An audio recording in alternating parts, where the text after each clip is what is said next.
ये कहानी है अर्जुन बोल के एक लड़के की जो एक एंटीक पीस कलेक्टर था। उसे रेयर चीजें कलेक्ट करना पसंद था। एक दिन उसे पता चला एक पुरानी हवेली में एक भूतिया अलमारी है। लोग कहते ये अलमारी श्रापित है और इसके अंदर बहुत ही सारी आत्माएं कैद है। अर्जुन को ये सब चीजों में विश्वास नहीं था और उसने सोचा ये अलमारी को वो अपने घर लेके आएगा, जो उसकी जिंदगी की सबसे बड़ी गलती थी। अर्जुन उस अलमारी को अपने घर ले आता है और घर लाते के संग उसके घर में अजीबो गरीब घटनाएं शुरू हो जाती है, जैसे कि अलमारी में किसी के रोने की आवाज सुनाई देना, खटपुट की आवाज सुनाई देना और भी बहुत कुछ। लेकिन ये सब तो बस शुरुआत था। उसके बाद दिन से अर्जुन को अजीबो गरीब सपने आने लगे, जैसे एक अंधेरी जगह में खड़ा है, उसके सामने वो अलमारी है और उसके अंदर से एक सरकटा चुड़ैल निकल रही है। ये देख के अर्जुन चीख कर उठता है और वो भींगा हुआ पसीने से होता है। लेकिन अर्जुन को तो भूतों में यकीन था ही नहीं, इसलिए वो चीजें बहुत देर से इग्नोर करता जा रहा था। लेकिन वो नहीं जानता था आगे उसके संग क्या होने वाला है। एक बार अर्जुन आधी रात में अलमारी बंद करके सोने चला गया और जब उसकी आधी रात में नींद खुली तो उसने देखा अलमारी अपने आप खुला था और उसमें किसी के अजीब तरीके से हंसने की आवाज आ रही है। इस बार अर्जुन को थोड़ा थोड़ा डर लगने लगा। लेकिन अर्जुन तो था चूतिया। ये सब घटना हो जाने के बाद उसको अलमारी के बारे में जानने की इच्छा और भी ज्यादा बढ़ गई और उसने ठान लिया ये अलमारी के बारे में वो कुछ ना कुछ पता करके रहेगा। एक दिन अर्जुन एक पुरानी लाइब्रेरी गया और वो उस पुरानी हवेली का इतिहास पढ़ने लगा और जो उसने पढ़ा उसका दिमाग फट गया पढ़ के।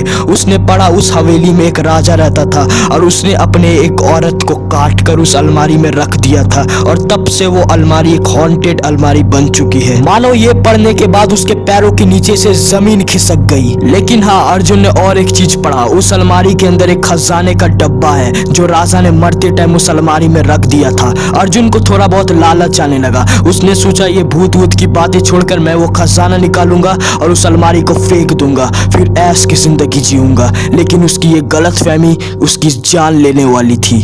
अर्जुन ने सोचा क्यों ना ये बात अपने दोस्तों की भी बताई जाए, बड़ा मजा आएगा। अर्जुन ने ये बात अपने हिमांशु बोल के एक दोस्त को बताया।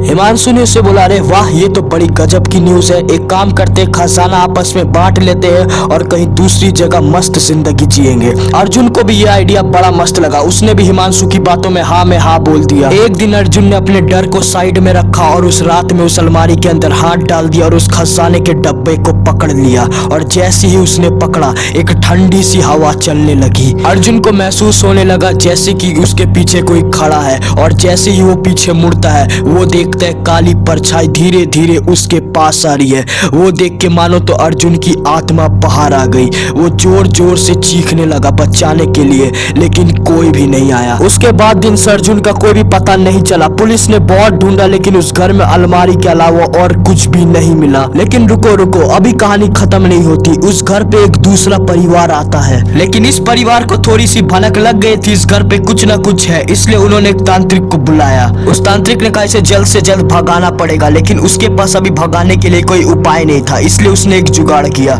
उसने एक धागा लिया और उस अलमारी में बांध दिया, जिससे थोड़ा देर के लिए सब कुछ शांत हो सकता था। और वो हुआ भी।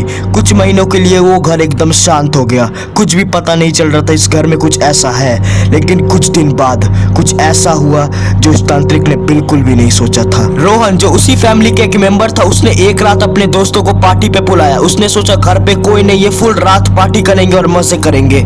लेकिन ये पार्टी रोहन को कितनी ज्यादा महंगी पड़ सकती थी वो नहीं जानता था।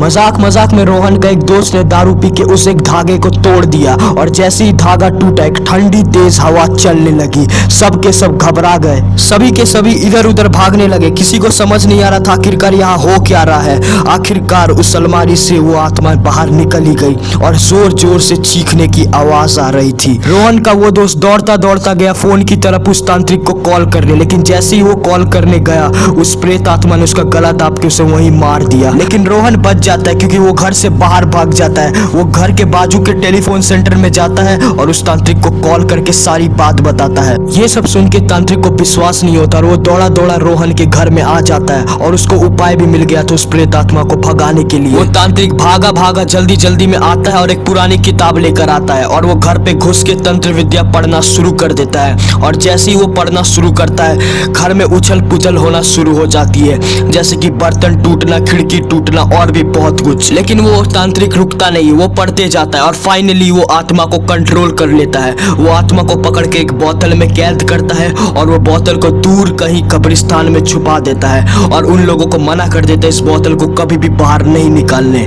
आई होप तुम सबको वीडियो पसंद आया होगा। तो आज के लिए सिर्फ इतना ही। अगर अच्छा लगा हो तो सब्सक्राइब करना, चैनल पे न्यू हो तो ऑलरेडी यार सब्सक्राइब कर ही देना, लाइक करना, कमेंट करना और अपने दोस्तों के संग शेयर भी कर देना। मिलता हूँ तुम लोग से अगली वीडियो में। बाय, जय सिया राम।